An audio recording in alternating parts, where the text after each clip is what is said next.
திருச்செந்தூர் சுப்பிரமணிய சுவாமி கோயிலில் பல்லாயிரக்கணக்கான பாத யாத்திரை பக்தர்கள் குவிந்திருப்பதால் 5 மணி நேரம் காத்திருந்து வழிபடும் சூழல் உருவாக்கியிருக்கிறது. இது குறித்த தகவல்களை செய்தியாளர் முரளி கணேஷ் வழங்க கேட்கலாம். முரளி கணேஷ், விவரங்களை பகிர்ந்துக்கலாம். ஸ்ரீராம், திருச்செந்தூர் முருகன் கோவில்ல வழக்கமாக கார்த்திகை மார்கழி மாதத்துல ஐயப்ப பக்தர்கள் மற்றும் பாத யாத்திரை பக்தர்கள் அதிக அளவுல சுவாமி தரிசனம் செய்யறது வழக்கம்.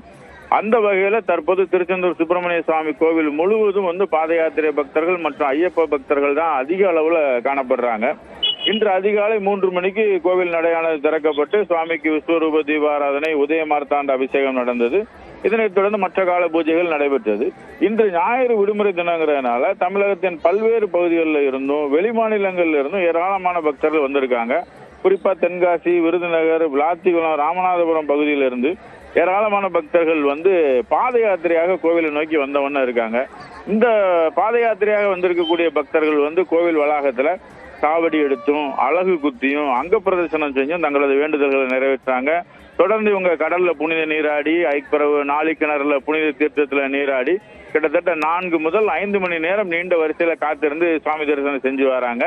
வரிசையில் நிற்கக்கூடிய பக்தர்களுக்கு கோவில் நிர்வாக சார்பில் தேவையான ஏற்பாடு, அடிப்படை தேவைகள் அனைத்தும் செஞ்சு கொடுக்கப்பட்டிருக்கிறது. ஸ்ரீராம், விவரங்களை வழங்கியதற்கு நன்றி முரளி கணேஷ்.